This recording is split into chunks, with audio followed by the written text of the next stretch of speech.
प्रसार भारती अभिलेखागार की प्रस्तुति सदाबहार सुनहरे दौर का अनमोल खजाना।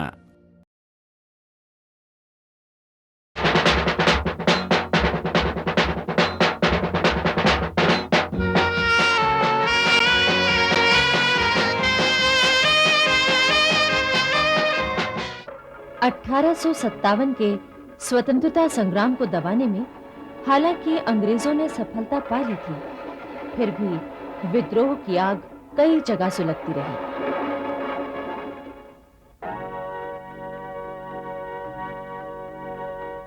मुस्लिम संप्रदाय का एक धार्मिक वर्ग जो वहाबी के नाम से विख्यात था, अंग्रेजों का लगातार विरोध करता रहा। इस आंदोलन का जोर उत्तर भारत में था। पेशावर और पटना में इसके केंद्र थे। वहाबियों का संगठन इतना मजबूत था कि सन 1830 में इन्होंने पेशावर पर अधिकार कर लिया था।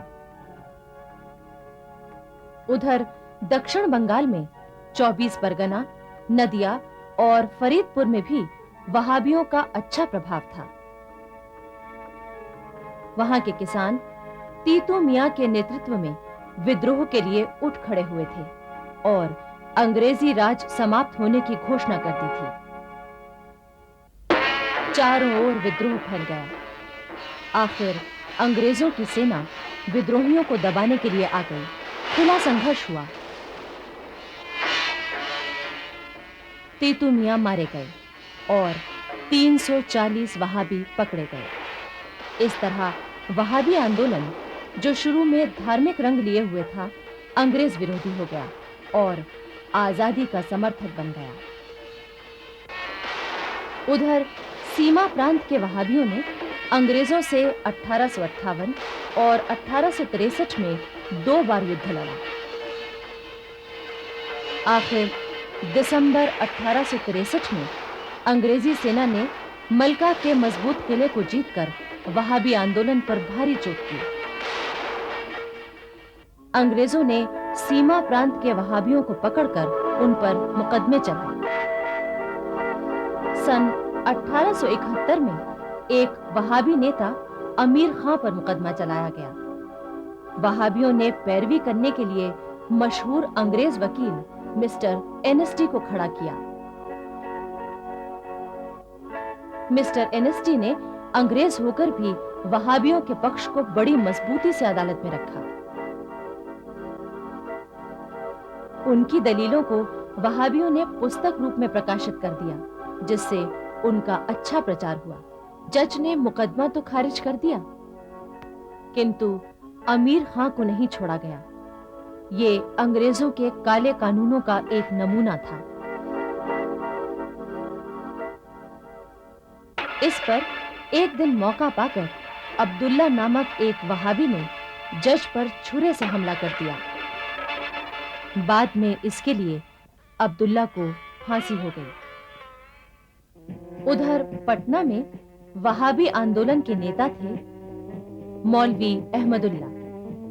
इन पर ब्रिटिश सरकार के खिलाफ योजना बनाने और सीमा प्रांत के विद्रोहियों की मदद करने का आरोप था। मौलवी अहमदुल्ला पर फौरन मुकदमा चलाया गया। झूठे गवाहों के बयान लिए गए और मौत की सजा दी गई। लेकिन बाद में हाई कोर्ट ने उस सजा को आजीवन कारावास में बदल दिया। इस फैसले के तुरंत बाद मौलवी अहमदुल्ला को अंडमान भेज दिया गया और पटना में उनकी संपत्ति नीलाम कर दी गई। इतिहासकार लिखते हैं कि अंडमान पहुंचकर भी मौलवी अहमदुल्ला इस आंदोलन को जीवित रखने का लगातार प्रयत्न करते रहे। भारतीय स्वतंत्रता आंदोलन के इतिहास में कूका विद्रोह का अपना अलग ही महत्व है। सद्गुरु राम सिंह इस आंदोलन के नेता थे। सद्गुरु राम सिंह का जन्म लुधियाना के भेड़ी गांव में हुआ था। वो कम उम्र में महाराजा रणजीत सिंह की सेना में भर्ती हो गए थे, किंतु जब बाद में इस राज्य को अंग्रेजों ने अपने साम्राज्य में मिला लिया तो चारों तरफ बेचैनी फैल गई। सद्गुरु राम सिंह बहुत दुखी हुए। उन्होंने सोचा कि अंग्रेजों की गुलामी से छुटकारा पाने का अब कोई रास्ता नहीं है। इसलिए उन्होंने सब तरफ से ध्यान हटाकर भजन पूजन में मन लगा लिया। सद्गुरु राम सिंह की भक्ति का इतना यश फैला कि भेड़ी एक तीर्थ स्थान बन गया। अनेक लोग उनके शिष्य बन गए। उन्होंने इस नए संप्रदाय का नाम रखा कूका या नामधारी संप्रदाय। धीरे-धीरे सद्गुरु राम सिंह के मन में विचार आया कि क्यों ना ऐसे भक्तों का एक संगठन बनाया जाए जो अंग्रेजों के खिलाफ काम करे। उन्हीं दिनों सद्गुरु राम सिंह की भेंट महाराष्ट्र से आए संत रामदास से हुई। देश की दिनों दिन बिगड़ती स्थिति, सूखा, अकाल, अंग्रेजों के जुल्म आदि विषयों पर बातचीत हुई। संत रामदास ने कहा कि इन समस्याओं का हल करने के लिए देश का आजाद होना जरूरी है। सद्गुरु राम सिंह ने असहयोग की नीति अपनाई। उन्होंने अपने शिष्यों से कहा, अंग्रेजों की अदालतों में न जाओ, उनके विद्यालयों में न पढ़ो। जब अंग्रेजों को सद्गुरु राम सिंह की असहयोग नीति और उनकी अलग से चलने वाली डाक व्यवस्था के बारे में पता चला तो वो चौकन्ने हो गए। सद्गुरु राम सिंह ने अपना काम गुप्त रीति से शुरू कर दिया। ये तय हुआ कि भीतर ही भीतर लोगों को अंग्रेजी राज के खिलाफ विद्रोह के लिए तैयार किया जाए। 5 वर्षों तक गुप्त रूप से काम चलता रहा। लेकिन एक दिन सद्गुरु के चेले यात्रा पर जा रहे थे कि एक शिष्य को कसाईयों ने घेर लिया, उल्टी सीधी सुनाई और अपमानित किया। क्रोध से भरा हुआ वो शिष्य सद्गुरु के पास आया, झगड़े की बात बताई और बोला, अब शांति से काम करना मुश्किल है, आप अभी विद्रोह के लिए आदेश दें। सद्गुरु ने शिष्यों को समझाया, पर वो आपने से बाहर हो चुके थे। वो मलेर कोटला के किले की ओर हथियार लेने के लिए दौड़ पड़े। हथियार लेकर वो सब युद्ध के लिए निकल पड़े। शिष्यों ने सद्गुरु की आज्ञा के बिना युद्ध छेड़ दिया था। सद्गुरु इस स्थिति से बहुत दुखी हुए। उन्होंने कहा, मैं उनका समर्थन कैसे करूं? उधर से अंग्रेज सेना आ गई। सभी शिष्य गिरफ्तार कर लिए गए और उन्हें तोपों के मुंह से बांधकर उड़ा दिया गया। इन्हीं विद्रोहियों में एक शिष्य 13 वर्ष का बालक था। अंग्रेज अफसर ने उससे कहा, अगर तुम कह दो कि सद्गुरु राम सिंह से तुम्हारा कोई संबंध नहीं है तो मैं तुम्हें छोड़ दूंगा। लेकिन अपने गुरु की बुराई सुनते ही उस बालक ने झपट कर अंग्रेज की दाढ़ी पकड़ ली। अंग्रेज अफसर और उसके सिपाहियों ने दाढ़ी छुड़ाने की बहुत कोशिश की, पर सफल न हुए। अफसर ने गुस्से में बालक का हाथ काटने का आदेश दे दिया। सिपाही ने पलक मारते ही बालक का हाथ काटकर अलग कर दिया और इसके बाद उन्होंने बालक के टुकड़े-टुकड़े कर दिए। लेकिन शिष्यों की सद्गुरु के प्रति भावना को देखकर अंग्रेज परेशान हो उठे। उन्हें लगा कि एक दिन सद्गुरु राम सिंह एक बड़ी ताकत के रूप में सामने आ सकते हैं। इसलिए उन्हें मलेर कोटला में विद्रोह के आरोप में गिरफ्तार कर लिया गया। हालांकि उससे उनका कोई संबंध नहीं था। सद्गुरु राम सिंह और उनके कुछ अनुयायियों को रंगून भेज दिया गया, जहां 14 वर्ष बाद उनका देहांत हुआ। सद्गुरु राम सिंह देश की आजादी की लड़ाई में अपनी अमिट छाप छोड़ गए। उधर बिहार के संथालों ने एक बार फिर आजादी का नारा बुलंद किया। छोटा नागपुर क्षेत्र में संथालों ने इससे पहले भी सन 1855 में शोषण के विरुद्ध सशस्त्र क्रांति छेड़ दी थी। उस समय संथालों के 2 नेता, सीदू और उसके भाई कालू ने 16 जुलाई 1856 को अंग्रेजों से पहली बार खुला युद्ध किया था। अंग्रेज पराजित हुए थे और वीरभूम और रानीगंज का बहुत सा क्षेत्र संथालों के कब्जे में आ गया था। फिर कलकत्ते की ओर बढ़ते हुए 30,000 संथालों से अंग्रेजों की भिड़ंत हुई। इस लड़ाई में 10,000 संथाल मारे गए। अंग्रेजों ने उन पर अपना आतंक जमा दिया।